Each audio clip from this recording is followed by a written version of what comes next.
Bugun men sizlarga juda muhim mavzuni tushuntirib beraman. Kvartiralar tortib olinadi.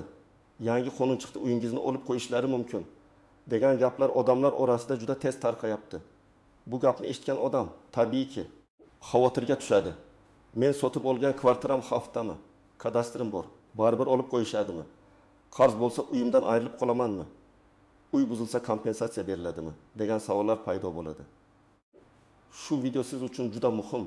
Chunki bu masala faqat yangi uy olayotganlarga emas, eski uyda yashayotganlarga, ipoteka to'layotganlarga, meros orqali uy olganlarga, hali kadastr qilmaganlarga, ijara biznesi qilayotganlarga, hatto farzandlarga uy olib bermoqchi bo'lgan ota-onalarga ham tegishli. Videoni oxirigacha ko'ring, chunki men bugun kimlar xavotir olishi kerak, kimlar xotirjam bo'lishi mumkin. Qaysi holatlarda kvartira haqiqatan ham tortib olinishi mumkin. Qaysi holatlarda esa hech kim sizni uyingizdan chiqarib yubora olmasligini oddiy tilda tushuntiraman. Hozirning o'zida kanalga obuna bo'ling, like bosing.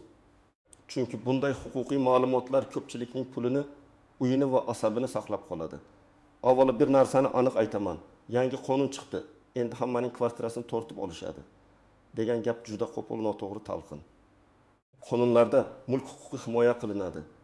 Ya'ni odamning uyi, kvartirasi, yer uchastkasi, do'koni yoki boshqa ko'chmas mulki bor bo'lsa, davlat yoki boshqa shaxs uni shunchaki kelib olib qo'ya olmaydi. Buning uchun aniq huquqiy asos, rasmiy qaror, sud jarayoni yoki qonunda ko'rsatilgan alohida tartib bo'lishi kerak. Lekin ikkinchi tomoni ham bor. Ayrim holatlarda ko'chmas mulkni olib qo'yish, sotuvga chiqarish, buzish, davlat ehtiyoji uchun ajratish yoki sud qarori asosida undirish amaliyoti bor. Muammo shundaki, odamlar bu holatlarning hammasini bitta jumlaga yig'ib, kvartiralar tortib olinadi deb qo'yishadi. Aslida sabablar har xil. Biri qarz sababli, biri noqonuniy qurilish sababli, biri hujjatdagi xato sababli, biri firibgarlik orqali sotilgan uy sababli, biri esa davlat yoki jamoat ehtiyoji uchun olib qo'yiladigan hududga tushib qolgan bo'lishi mumkin. Oldin ham shunday tartiblar bor edi. Masalan, odam bankdan katta kredit olib, garovga kvartirasini qo'ygan bo'lsa va yillar davomida to'lamasa, bank sud orqali garovdagi mulkni undirishga harakat qilardi. Yoki bir fuqaro boshqa odamdan katta qarz olib, qaytarmasa, sud qaroridan keyin majburiy ijro organlari qarzdorning mol-mulkini aniqlab, qonuniy tartibda undirishi mumkin edi. Yoki noqonuniy qurilgan qo'shimcha qavat, tom ustida mansarda, ruxsatsiz kengaytirilgan balkon, umumiy yo'lakni egallab qurilgan xona bo'lsa, tegishli organlar uni buzdirishi mumkin edi. Nima o'zgardi? O'zgarishlarning asosiy ma'nosi shundaki, davlat ko'chmas mulk sohasida tartibni kuchaytiryapti. Kadastr, ro'yxatdan o'tkazish, noqonuniy qurilishga chek qo'yish, qarzdorlik bo'yicha ijroni aniq qilish, uy joylarini noqonuniy sotish va 2 marta sotish kabi firibgarliklarni kamaytirish. Ya'ni gap hammaning uyini olib qo'yishda emas, balki hujjati joyida bo'lmagan, majburiyati bajarilmagan, noqonuniy qurilgan yoki nizoli holatdagi mulklar bo'yicha tartib kuchayishida. Men birinchi navbatda shuni aytaman. Agar sizning kvartirangiz qonuniy sotib olingan bo'lsa, oldi sotdi shartnomasi notariusdan o'tgan bo'lsa, kadastr hujjatlari bor bo'lsa, davlat ro'yxatidan o'tgan bo'lsa, kommunal va soliq masalalarida jiddiy muammo bo'lmasa, uyingiz garovda bo'lmasa, sud nizosi bo'lmasa, siz vahimaga tushishingiz shart emas. Bunday holatda mulk huquqingiz himoyalangan. Masalan, siz 2002 yilda Toshkent shahridan 2 xonali kvartira sotib oldingiz. Notariusda shartnoma qildingiz. Pulni bank orqali yoki tilxat bilan rasmiy tartibda berdingiz. Kadastrda mulk sizning nomingizga o'tdi. Kvartirada hech qanday taqiq yo'q, garov yo'q, sud nizosi yo'q. Bunday kvartirani hech kim yangi qonun chiqdi deb tortib olib qo'ya olmaydi. Agar hudud rekonstruksiya yoki davlat ehtiyoji uchun tushib qolsa ham, sizga qonunda belgilangan tartibda kompensatsiya, teng qiymatdagi uy yoki boshqa kelishilgan to'lov masalasi hal qilinishi kerak. Endi kimlar xavotir olishi kerak? Birinchi guruh, hujjatsiz yoki chala hujjatli uyda yashayotganlar. Masalan, odam 10 yil oldin bir kvartirani og'zaki kelishuv bilan olgan, faqat tilxat bor, notariusdan o'tmagan. U o'sha uyda yashayapti, ta'mir qilgan. Kommunal to'layapti, lekin kadastr hali ham eski egasining nomida. Mana bu juda xavfli holat. Chunki huquqiy jihatdan mulk egasi siz emas, hujjatda kim turgan bo'lsa, o'sha odam. Ertaga eski egasi yoki uning merosxo'rlari chiqib kelib, bu uy meniki desa, siz juda qiyin vaziyatga tushib qolasiz. Sizning men pul berganman degan gapingizni isbotlash uchun sudga borishingizga to'g'ri keladi. Ikkinchi guruh ipoteka yoki kredit bo'yicha kvartirasini garovga qo'yganlar. Masalan, siz 400 million so'mlik kvartira oldingiz, 300 million so'mini bank krediti qildi. Har oy 4 million so'mdan to'lashingiz kerak. Birinchi yil to'ladingiz, keyin ish yo'qoldi. To'lovlar 8 oyga kechikdi. Bank birinchi navbatda sizga ogohlantirish beradi. Restrukturizatsiya taklif qilishi mumkin. Ya'ni to'lov muddatini uzaytirish yoki jadvalni o'zgartirish masalasini ko'rib chiqadi. Lekin siz umuman javob bermasangiz, bank sudga murojaat qilishi mumkin. Sud qaroridan keyin garovdagi kvartira savdoga chiqarilishi ehtimoli bor. Bu davlat uyimni tortib oldi degani emas. Bu siz imzolagan kredit va garov shartnomasi bo'yicha majburiyat bajarilmaganining oqibati. Uchinchi guruh katta qarzlari bor va sud qarori chiqqan fuqarolar. Masalan, tadbirkor tanishingizdan 200 million so'm qarz oldi, qaytarmadi. Qarzdorlik sudda isbotlandi. Sud qarori kuchga kirdi. Majburiy ijro byurosi qarzdorning bank hisoblarini, avtomobilni, mol-mulkini tekshiradi. Agar boshqa mol-mulki yetarli bo'lmasa, ko'chmas mulk masalasi ham ko'tarilishi mumkin. Lekin bu ham tartibsiz bo'lmaydi. Buning o'z protsedurasi bor. Xatlov, baholash, ogohlantirish, sud hujjati, ijro harakatlari.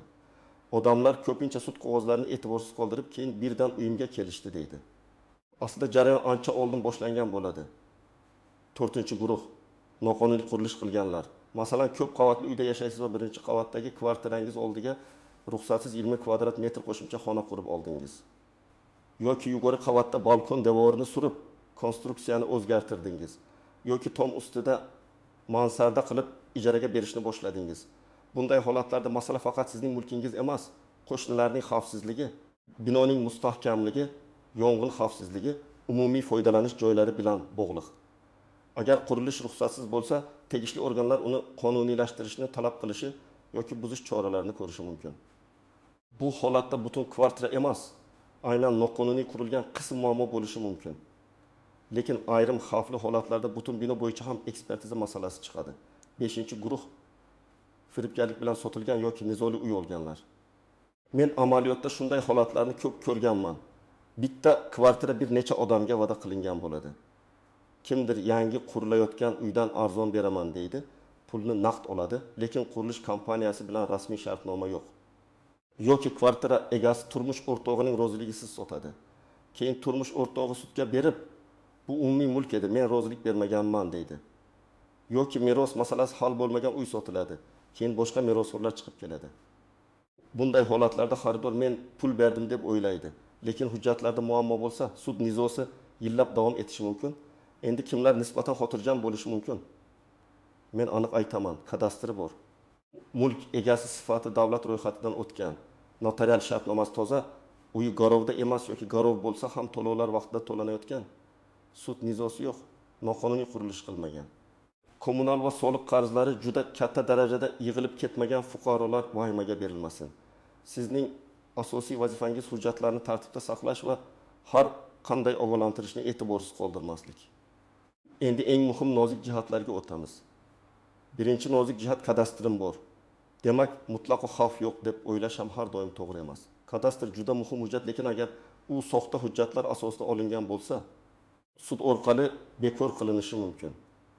Masalan, kimdir mansabdor shaxs bilan kelishib, aslida umumiy foydalanishdagi yerni o'z nomiga rasmiylashtirib olgan bo'lsa, keyinchalik bu aniqlansa, ro'yxat bekor qilinishi ehtimoli bor. Shuning uchun uy olayotganda faqat kadastr bor ekan deb pul berib yubormaslik kerak. Kadastr bilan birga mulkning kelib chiqish tarixi, garov yoki taqiq bor yo'qligi, sud nizolari, oldingi bitimlar ham tekshiriladi. Ikkinchi nozik jihat davlat ehtiyoji uchun olib qo'yish masalasi. Ba'zan yo'l kengaytirish, metro qurilishi, kommunikatsiya, ijtimoiy obyektlar hududini rekonstruksiya qilish sababli ayrim uylar buziladigan hududga tushib qoladi. Bu holatda mulkdor roziligisiz, kompensatsiyasiz, baholashsiz chiqib keting deyish qonuniy tartibga mos kelmaydi.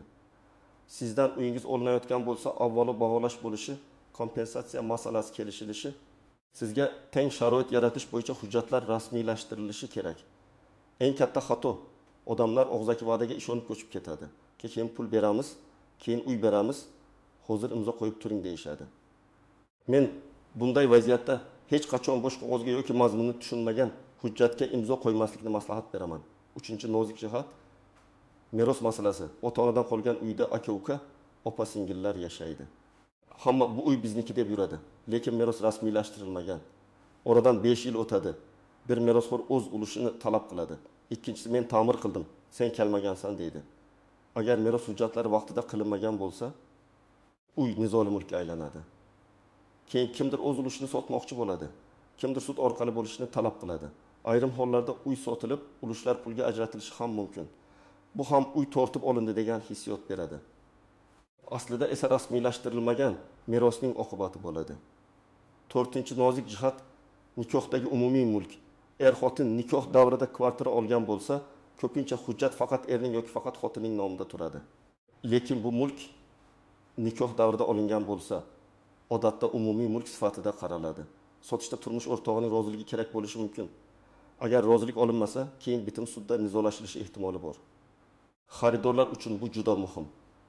Siz kvartira olayotganda sotuvchining oilaviy holatini, turmush o'rtog'i roziligi talab qilinadimi yo'qmi, notarius orqali aniq tekshirtiring. 5-nozik jihat ijarachilar va ro'yxatda turgan shaxslar. Ba'zi odamlar kvartira sotib oladi. Keyin ichida ro'yxatda turgan odamlar borligi ma'lum bo'ladi. Yoki uyda voyaga yetmagan bolalar ro'yxatda turgan bo'ladi. Bu avtomatik ravishda mulk sizdan olinadi degani emas, lekin uyga kirish, yashovchilarni chiqarish, ro'yxatdan chiqarish masalasi murakkablashadi. Shuning uchun sotdidan oldin kimlar doimiy ro'yxatda turgani, kimlar vaqtincha yashayotgani, ijara shartnomasi bor yo'qligi tekshirilishi kerak. 6-nozik jihat kommunal qarzlar. Odatda kommunal qarzlar uchun kvartirani darhol olib qo'yishmaydi, lekin katta qarzdorlik sudga chiqishi, hisob raqamlar bloklanishi, ijro harakatlari boshlanishi mumkin. Masalan, issiqlik, elektr, gaz, suv uchun yillar davomida to'lanmagan katta qarz yig'ilsa, xizmat ko'rsatuvchi tashkilot sudga murojaat qiladi. Sud qarori chiqqandan keyin majburiy ijro boshlanadi. Agar qarz kichik bo'lsa, uy masalasigacha bormasligi mumkin, lekin qarzni mensimaslik katta muammoga aylanadi. Endi men sizga aniq amaliy qadamlarni aytaman. 1-qadam. Kvartirangizning hujjatlarini tekshirib chiqing. Sizda oldi-sotdi shartnomasi, hadya shartnomasi, meros guvohnomasi yoki boshqa asosiy hujjat bormi? Kadastr hujjati bormi? Davlat ro'yxatidan o'tganmisiz? Hujjatdagi manzil, maydon. Xona soni amaldagi holatga mos keladimi? Agar hujjatda galaxish kvadrat metr yozilgan, amalda esa 65 kvadrat metr qilib kengaytirib olingan bo'lsa, bu savol tug'diradi. Qo'shimcha maydon qonuniylashtirilgan yoki yo'qmi aniqlang. 2-qadam. Mulkda taqiq, garov yoki sud nizosi bor yo'qligini tekshiring. Agar uy sotib olayotgan bo'lsangiz, notariusga borishdan oldin ham kadastr ma'lumotlarini, garov reyestrlarini, sud hujjatlarini, sotuvchining vakolatini tekshirishga harakat qiling. Sotuvchi shoshiling, ertaga narx oshadi, hujjatlarni keyin qilamiz, avval pulni bering desa, bu xavf belgisi. Ko'chmas mulkda shoshqaloqlik eng katta dushman. 5 million so'm arzon olaman deb 500 million so'mlik muammoga kirib qolish mumkin. 3-qadam. Agar ipoteka yoki kredit bo'yicha qarzingiz bo'lsa, bankdan qochmang. Juda ko'p odamlar to'lay olmay qolsa, telefonni o'chiradi. Xatlarni olmaydi, bankka bormaydi. Bu eng yomon yo'l. Aksincha bankka yozma ariza bilan murojaat qiling. Hozir daromadim kamaydi. To'lov jadvalini qayta ko'rib chiqishingizni so'rayman deb. Daromadingiz kamayganini tasdiqlovchi hujjat. Ish joyidan ma'lumotnoma, kasallik bo'lsa tibbiy hujjat. Vaqtincha qiyinchilik sabablarini ilova qiling. Bank har doim ham rozi bo'lmasligi mumkin, lekin sizning faol harakat qilganingiz keyingi nizoda muhim bo'ladi. 4-qadam. Agar sizga buzish, ko'chirish yoki kompensatsiya bo'yicha xabar kelgan bo'lsa, og'zaki gapga ishonmang. Rasmiy qarorni so'rang. Qaysi organ qaror chiqargan, qaysi loyiha asosida, sizning mulkingiz qanday baholangan, kompensatsiya shakli qanday, pulmi, boshqa uy joymi, yer uchastkasimi, muddatlar qanday, bularning hammasi yozma bo'lishi kerak. Agar sizga kelishuv bitimi berilsa, uni o'qimasdan imzo qo'ymang. Tushunmagan joyingiz bo'lsa, yuristga ko'rsating. Ayniqsa e'tirozim yo'q, kompensatsiyani oldim, ixtiyoriy bo'shataman degan jumlalar bor hujjatlarda juda ehtiyot bo'ling. 5-qadam. Meros masalasini cho'zmang. Ota-onangizdan uy qolgan bo'lsa, hali vaqt bor. Aka-ukamiz bilan urushmaymiz, keyin qilamiz demang. Notariusga boring. Meros ishi ochilganmi? Muddatlar qanday? Kimlar merosxo'r? Ulushlar qanday? Hammasini rasmiylashtiring. bugun aka-uka yaxshi bo'lishi mumkin. Lekin ertaga ularning farzandlari, turmush o'rtoqlari, kreditorlari chiqishi mumkin. Hujjat bo'lmasa, mehr-oqibat ham sudda isbot bo'la olmaydi. 6-qadam noqonuniy qurilishni tekshirtirilgan. Agar balkon kengaytirilgan bo'lsa, davor buzilgan bo'lsa, qo'shimcha xona qo'shilgan bo'lsa, buni hamma shunday qilgan deb o'ylamang. Tegishli qurilish, kadastr, arxitektura organlaridan tartibini so'rang. Ba'zi o'zgarishlarni qonuniylashtirish mumkin. Ba'zilari esa mutlaqo taqiqlangan bo'lishi mumkin. Ayniqsa yuk ko'taruvchi devorlar, umumiy kommunikatsiyalar, evakuatsiya yo'laklari, fasad va xavfsizlik bilan bog'liq joylarda. 7-qadam. Barcha to'lov va kelishuvlarni yozma qiling. Uy sotib olayotganda pulni imkon-qadar bank orqali o'tkazing. Agar naqd pul berilsa, notarial tartibda yoki kamida to'liq tilxat bilan rasmiylashtiring. Kim kimga, qaysi uy uchun, qancha pul, qachon berdi, guvohlar kim? Lekin eng to'g'ri yo'l baribir notarius va bank orqali ishlashdir. Og'aynichilik, ishonch, qarindoshimiz degan gaplar ko'chmas mulkda ko'p marta odamlarni muammoga olib kirgan. 8-qadam. Agar sizga suddan chaqiruv, ijro organdan xat, kadastrdan ogohlantirish yoki hokimlikdan bildirishnoma kelsa, uni tashlab qo'ymang. Har bir xatga yozma javob bering. Muddatlarni o'tkazib yubormang. Sudga bormasangiz, ish sizsiz ko'rilishi mumkin. Keyin men bilmagan edim deyish har doim ham yordam bermaydi. Rasmiy xat kelgan kuningizdan boshlab masalani jiddiy qabul qiling. 9-qadam. Uy sotib olishdan oldin kamida 7 ta narsani tekshiring. Mulk egasi kim? Kadastr mosmi? Garov yoki taqiq yo'qmi? Sud nizosi yo'qmi?